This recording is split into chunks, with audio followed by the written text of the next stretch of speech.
Hello বন্ধুরা, আমি আবারও চলে আসলাম তোমাদের মাঝে নতুন একটি গরম গল্প নিয়ে। আশা করি গল্পটি সবার ভালো লাগবে। তো বেশি কথা না বলে গল্পে যাওয়া যাক। আমার মালিকের ছোট মেয়ে প্রত্যেক রাতে তেল আর কলা নিয়ে তার ঘরে ঢুকত। কিছুক্ষণ পর সে যখন ঘরের বাইরে বের হতো তখন তার পুরো শরীর ঘামে ভিজা থাকত। এই কাজটা সে বাড়ির সকল সদস্যকে লুকিয়ে করত, কিন্তু আমি তার সবকিছুই দেখতে পেতাম, কারণ ওই সময় আমি রান্নাঘরে কাজ করতাম। এটা তার প্রতিদিনের ঘটনা ছিল। উনি তেল আর কলা নিয়ে কি করত এটা জানার জন্য আমি একদিন ওর ঘরে লুকিয়েছিলাম। কিছুক্ষণ আগেও ঘরে ঢুকেছে। এরপর আমি যা দেখলাম সেটা দেখে আমার পায়ের তলা থেকে মাটি সরে গেল। কারণ বন্ধুরা, আমার নাম উর্মিলা। আমার জন্ম একটা দরিদ্র পরিবারে। আমার মা বাবা অন্য লোকের জমিতে কাজ করে দুবেলা দুমুঠো অন্ন জোটাতে। আমি আমার বাবা মায়ের একমাত্র সন্তান ছিলেন। টাকা পয়সার অভাবে তারা আমাকে লেখাপড়া করাতে পারেনি। আমাদের কোনো রকমে দিন কাটত। আমার বয়স ছিল 12.5 বছর। মা বাবাকে সারাদিন কাজ করতে দেখে আমার খারাপ লাগত, আর তাই আমি ওদের সাথে কাজ করতে চলে যেতাম। কয়েকদিন পর বাবার খুব শরীর খারাপ হয়। আমরা ওনাকে হাসপাতালে নিয়ে যাই। সেখানে ডাক্তার আমাদের অনেক টাকা খরচের কথা বলে। আমাদের কাছে এত টাকা ছিল না, তাই মা চৌধুরী বাবুর কাছে যায়। তার জমিতে আমরা কাজ করতাম। মা চৌধুরী বাবুর কাছে আঁচল ছড়িয়ে ভিক্ষা চায়, কিন্তু চৌধুরী বাবু এত টাকা দিতে রাজি হয় না। উনার কাছেই কয়টা টাকা দেয়া কোনো ব্যাপার নয়, কিন্তু তা উনি কোনো সাহায্য করলেন না। টাকার অভাবে আমার বাবার ঠিকমতো চিকিৎসা হয় না, আর উনি আমাদের ছেড়ে এই দুনিয়া ছেড়ে চলে যান। এখন আমাদের মাথার উপর থেকে ছাতা সরে গেছিল। আমাদের সংসার চালানো আর সাহায্য করার মতো কেউ ছিল না। কোনো রকমে আমি আর মা নিজেদেরকে সামলে আবার সাধারণ জীবন যাপন শুরু করলাম। আমরা সারাদিন জমিতে কাজ করে নিজেদের পেট চালাতাম। ভেতরে ভেতরে আমার চৌধুরী বাবুর উপর খুব রাগ ছিল, কিন্তু আমার কিছু করার ছিল না। একদিন শহর থেকে কিছু ধনী লোক আসে। তারা জন্মদিন পালন করার জন্য গরিবদের ভোজ খাওয়ায়। আমরা তো এটাও জানতাম না যে আমাদের জন্মদিন কবে, কিন্তু বড়লোকদের ভোজ খেয়ে আমরা তাদেরকে আশীর্বাদ করি। এইভাবে বেশ কিছুদিন চলল। হঠাৎ একদিন মাও এই পৃথিবী ছেড়ে চলে গেল। মা আমার শেষ আশ্রয় ছিল। এখন আমার কেউ নেই। আমি খুব ভেঙে পড়েছিলাম। এই অবস্থায় আমার কাকা কাকিমা আমাকে তাদের বাড়িতে নিয়ে যায়, কিন্তু কাকা কাকিমা কখনোই নিজের মা বাবা হয়ে উঠতে পারে না। এই কথাটা আমি তাদের বাড়িতে পা রাখার পরই বুঝতে পেরেছিলাম। তারা তাদের নিজের মেয়েকে ভালো খাবার দিত, ভালো জামা কাপড় দিত, আর আমাকে দিয়ে বাড়ির সব কাজ করাতো। আমার সাথে ভালো করে কথা বলা তো দূরে থাক, আমার দিকে ফিরেও তাকাতো না। কিন্তু আমি এটাকে নিজের ভাগ্য মনে করে মেনে নিয়েছিলাম। একদিন আমি যখন বাসন মাজছিলাম তখন কাকা শহর থেকে ফিরে আসেন। এসে আমার কাকিকে বলেন যে শহরের একটা বাড়িতে কাজের মেয়ে দরকার। আমরা বরং উর্মিলাকে সেখানে কাজ করতে পাঠিয়ে দিই। উর্মিলা ওখানে কাজ করবে, আর আমাদের হাতে টাকা আসবে। আমার কাকিমা এই কথাটা শুনে খুব খুশি হন। আর হবে নাই বা কেন, কিছু না করে টাকা পাওয়া যাবে। পরের দিন কাকা আমাকে শহরে নিয়ে আসেন, আর একটা বড় বাড়িতে নিয়ে যান, যেখানে একজন মহিলা, তার 2 কন্যা সহ মোট 3 জন একসাথে বসেছিল। কাকা ওনাকে সালাম করেন, আর আমার দিকে ইশারা করে বলেন যে আজ থেকে আপনার বাড়ির সব কাজ এই মেয়েটা করবে। আমি ওকে সকালে এখানে দিয়ে যাব, আর বিকেলে ফেরত নিয়ে যাব। সেই ম্যাম সাহেব আমার দিকে তাকিয়ে জিজ্ঞেস করেন যে আমি তার বাড়ির সব কাজ করতে পারবো কিনা। আমি মাথা নাড়ালাম।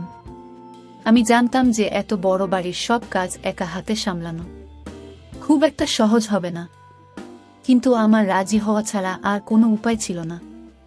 কাকা কাকিমার ভয়ে আমাকে রাজি হতে হলো।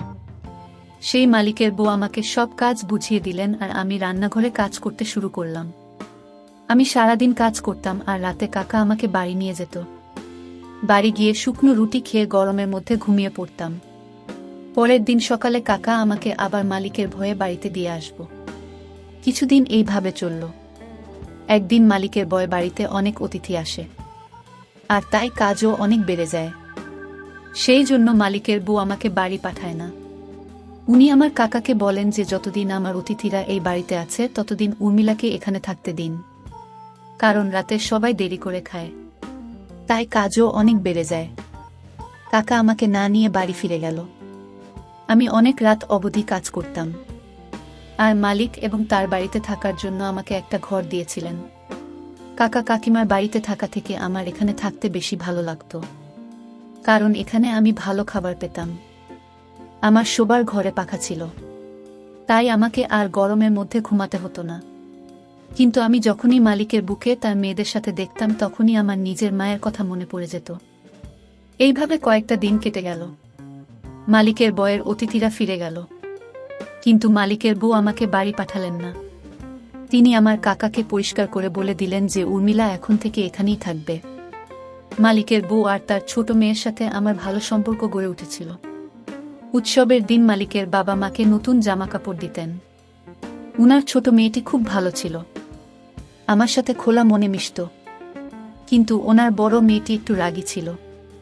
সে আমার সাথে বাড়ির কাজের লোকের মতো ব্যবহার করত, আর আমার সাথে ঠিক করে কথা বলতো না।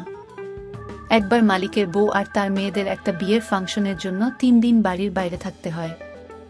যাবার আগে মালিকের বউ আমাকে তার বাড়ির দায়িত্ব দিয়ে যান, বলে যান যে তার বাড়ির খুব ভালো করে দেখাশোনা করতে। আমি অনেক দিন ধরে ওদের দেখাশোনা করছিলাম, তাই ওরা আমাকে বিশ্বাস করত।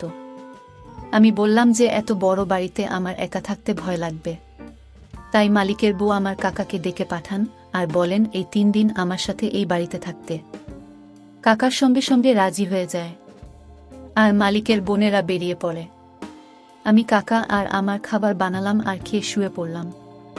রাত 12টার সময় কাকা ঘুম থেকে উঠে ঘরের দরজা খুলে বাইরে বেরিয়ে গেল। দরজা খোলার আওয়াজে আমার ঘুম ভেঙে যায়। ভাবলাম কাকা হয়তো জল খেতে রান্নাঘরে গেছে। কিন্তু বেশ কিছুক্ষণ পরে যখন উনি ফেরত এলেন না, তখন আমি কাকা কি করছে দেখার জন্য ঘরের বাইরে বেরিয়ে এলাম। আমি কাকাকে এধার ওধার খুঁজতে লাগলাম। হঠাৎ আমি মালিকের বইয়ের ঘর থেকে একটা শব্দ শুনতে পাই। আমি মালিকের বোনের ঘরে উকি মেরে দেখি, ওখানে আমার কাকা মালিক এ বইয়ের আলমারিতে কিছু একটা খুঁজছে। আমি জিজ্ঞেস করলাম কি খুঁজছেন কাকা? কাকা একটু ঘাবড়ে গিয়ে বলে কিছু না, এমনি আমার এটা দেখছিলাম। কত সুন্দর আলমারি। আমি বুঝতে পারলাম কাকা চুরির মতলব করছে। সে তার গ্রামে ছোটখাট চুরি প্রায় করেই থাকত, আর এত বড় বাড়িতে নিজেকে একা পেয়ে সে কি করে লোভ সামলায়। কিন্তু আমি চাই না কাকা এরকম কিছু করুক, কারণ আমি মালিকের বলে বিশ্বাস ভাঙতে চাই না। তারপর থেকে আমি কাকার উপর সারাক্ষণ নজর রাখতাম। আমি কখনো তাকে একা ছাড়তাম না। রাতে ভালো করে ঘুম হতো না। এইভাবেই 3 দিন কেটে গেল, আর মালিকের বউ আর তার মেয়েরা বাড়ি ফিরে এলো। ওরা ফিরে আসার পর কাকা বাড়ি ফিরে গেল। মালিকের বউ আমার জন্য কিছু জামাকাপড় নিয়ে এসেছিল, যেগুলো পেয়ে আমি খুব খুশি হলাম। একদিন রাতে যখন আমি রান্নাঘরে কাজ করছিলাম, তখন আমি মালিকের বউয়ের ছোট মেয়েকে তার ঘরে তেল আর কলা নিয়ে যেতে দেখি। সে চুলের মতো লুকিয়ে লুকিয়ে তার ঘরের দিকে গেল, যাতে কেউ তাকে দেখে না ফেলে। আমার জিনিসটা একটু অদ্ভুত লাগলো।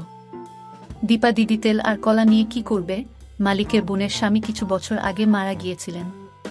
তারপর থেকে উনি তার 2 মেয়ের সাথে একাই থাকেন। নিজেদের ব্যবসা থাকার জন্য ওনাদের কখনো টাকা পয়সার অভাব হয়নি। আমি দীপা দিদির ব্যাপারটা এড়িয়ে গেলাম। ভাবলাম পড়াশোনা জানে, হয়তো কিছু একটা করছে। তার বন্ধুরা রোজ বাড়িতে আসতো, আর ওরা সবাই মিলে কিছু একটা প্র্যাকটিক্যাল করত। তো একদিন আমি দিদিকে জিজ্ঞেস করলাম যে আপনারা সব বন্ধু মিলে কি করেন? তো সে বলল যে আমরা বিজ্ঞান নিয়ে পড়াশোনা করি, তাই আমাদের প্র্যাকটিক্যাল করতে হয়। আমি কিছুই বুঝলাম না।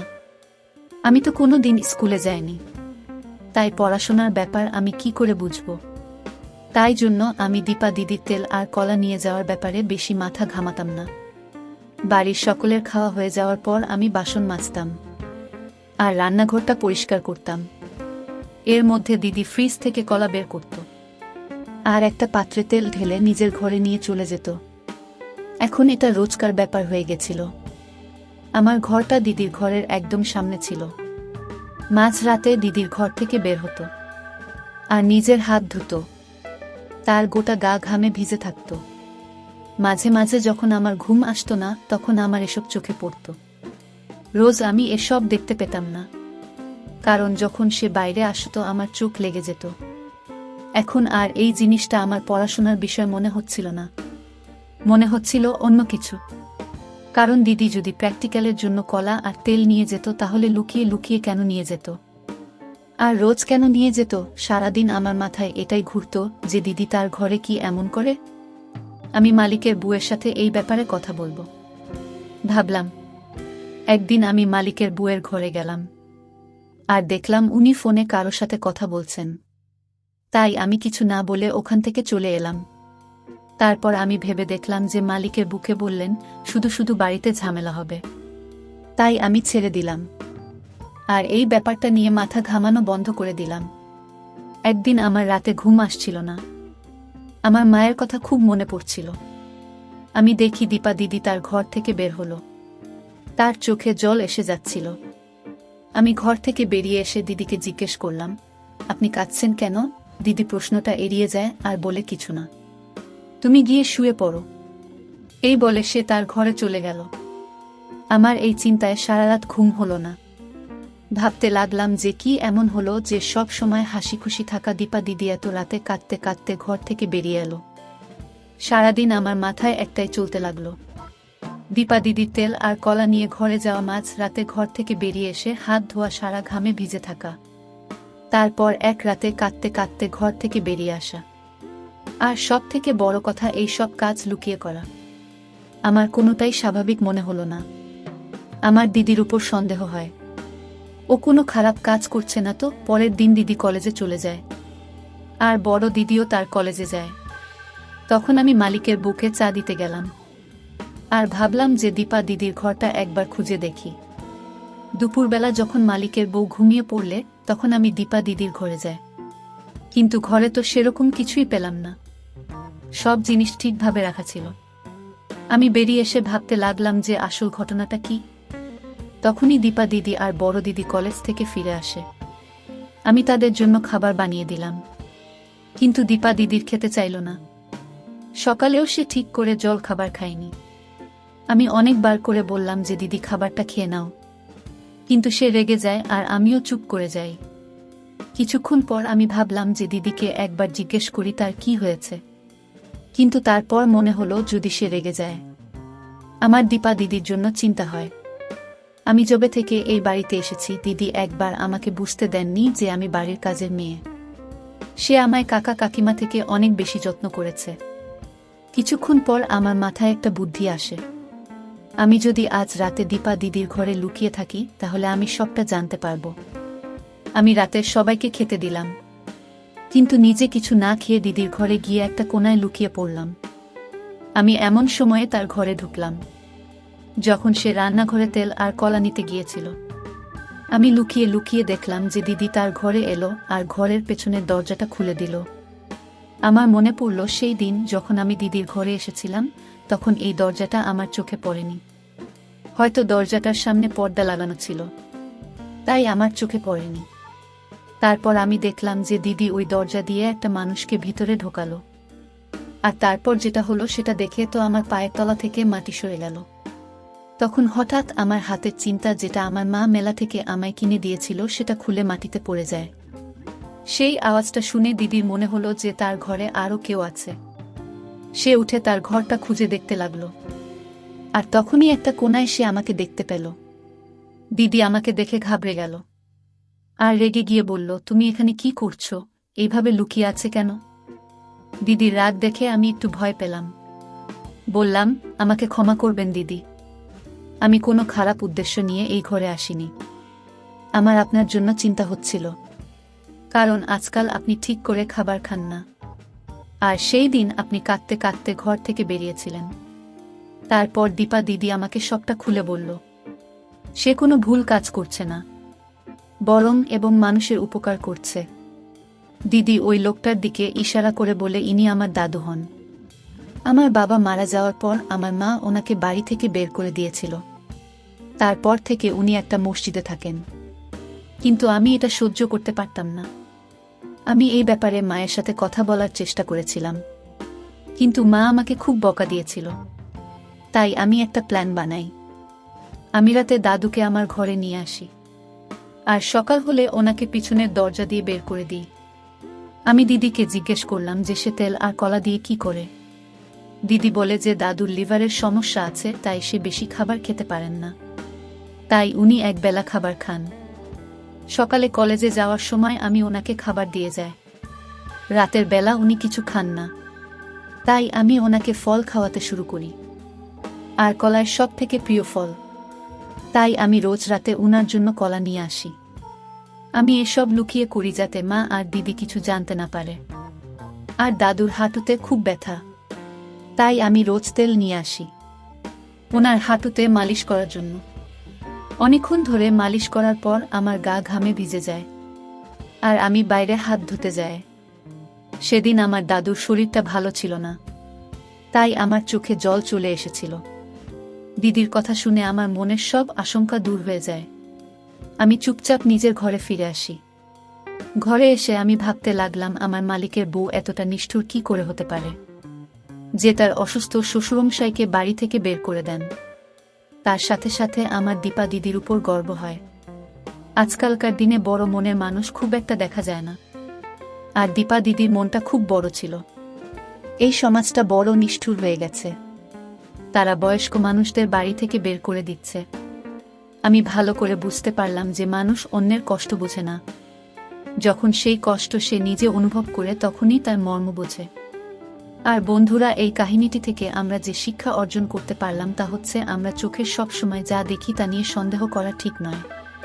হয়তো যেটা ভাবা হয়, কিন্তু ঘটনা তার থেকে আলাদা। এটি ছিল আমাদের আজকের গল্প। আশা করি আজকের গল্পটি আপনাদের ভালো লেগেছে। ধন্যবাদ বন্ধুরা।